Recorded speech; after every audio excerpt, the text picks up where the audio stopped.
24 ore su 24, le notizie corrono più veloci sul web. Guarda le ultime news sulle web TV di TG Italia, TV Veneto e tvverona.com. Connettiti con Industria e Finanza, la cronaca del Veneto e la cronaca di Verona.com.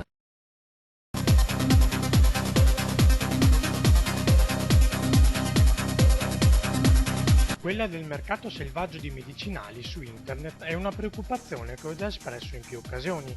Mi complimento quindi con l'Antitrust per la decisione presa e con l'AIFA ed i nuclei antisofisticazione e sanità dei carabinieri che l'hanno resa possibile.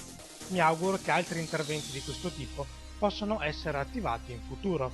Con queste parole, l'assessore regionale alla sanità del Veneto Luca Coletto, che è anche coordinatore della Commissione Nazionale Salute, plaude all'intervento dell'Antitrust che ha oscurato alcuni siti internet che ponevano in vendita medicinali per i quali è invece necessaria la prescrizione medica. Farmaci acquistati senza l'intervento del medico prescrittore, ha aggiunto Coletto, possono essere estremamente pericolosi per chi li assume e ci sono speculatori che non se ne preoccupano, sfruttando internet per fare business sulla pelle dei cittadini.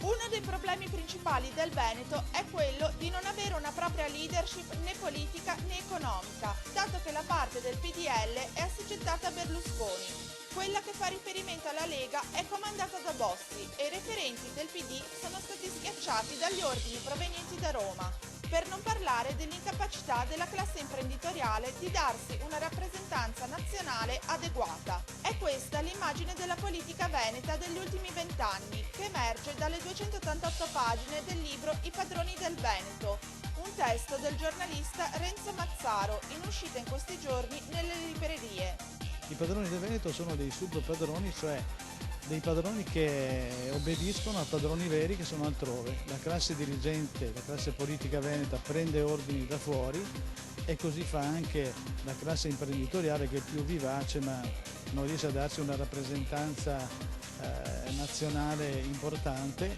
e praticamente è a ruota mi riferisco a Confindustria, della dirigenza nazionale.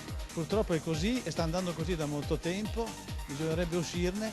Per esempio adesso potrebbe anche essere l'occasione buona per la Lega nella disgrazia, si fa per dire, disgrazia per loro ovviamente, che è capitata ai leghisti di vedere implodere il movimento. Si apre un'autostrada per la Lega Veneta, perché potrebbe perfino sfruttare, siccome non tutto il male viene per nuocere, potrebbe sfruttare il momento e acquisire finalmente quell'autonomia che non ha avuto in tutti questi anni. Con uno stile graffiante, Mazzaro, oltre a soffermarsi sui problemi che incontra anche la giunta dell'attuale governatore della regione, Luca Zaia, tratta minuziosamente il percorso politico di Giancarlo Galan, per il quale i padroni del Veneto sono altri. Io ho sempre sostenuto che i padroni del Veneto sono quelli che hanno soldi, fondazioni bancarie, grandi industriali, questi sono i padroni veri. Discriminazioni sul luogo di lavoro, demansionamento, mobbing. Da oggi l'ULSS 16, in concerto con l'Università degli Studi di Padova, punta a tutelare al massimo il lavoratore, istituendo la figura del consigliere di fiducia, un ruolo previsto dai comitati unici di garanzia, organismi attraverso i quali l'azienda vuole contrastare ed eliminare qualsiasi forma di violenza morale o psichica. Per lo più vengono persone che hanno forti carichi di lavoro, che ritengono di non farcela e che chiedono aiuto anche personale perché possano appunto venire fuori da queste situazioni, possano essere più idonee anche a gestire il loro lavoro, chiedendo anche magari formazione, possibili interventi individuali e anche possibilità di cambiamento organizzativo. Sono state fatte anche in questo periodo dal professor De Carlo una serie di indagini, sono 1800 indagini tra i dipendenti, proprio per rilevare com'è la situazione. Ne è emersa un'immagine anche direi molto positiva per tanti versi, perché ci dimostra che c'è un attaccamento e un senso di appartenenza del personale importante. Volotea, la compagnia aerea low cost che collega città di medie e piccole dimensioni, ha lanciato una nuova rotta.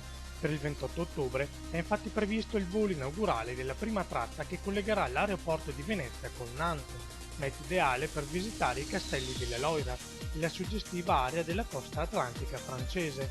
Questa nuova destinazione si aggiunge al già ricco carnet di offerte proposte da Volotea, che così raggiunge 54 aeroporti a livello internazionale con la sua flotta di Boeing 717 e 25 destinazioni in partenza dall'aeroporto di Venezia.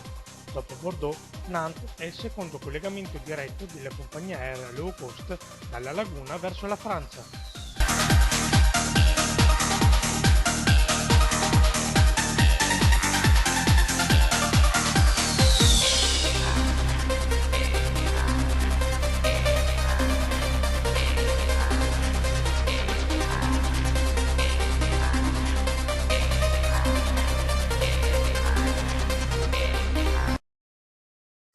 24 ore su 24, le notizie corrono più veloci sul web. Guarda le ultime news sulle web TV di TG Italia, TV Veneto e tvverona.com. Connettiti con Industria e Finanza, la cronaca del Veneto e la cronaca di Verona.com.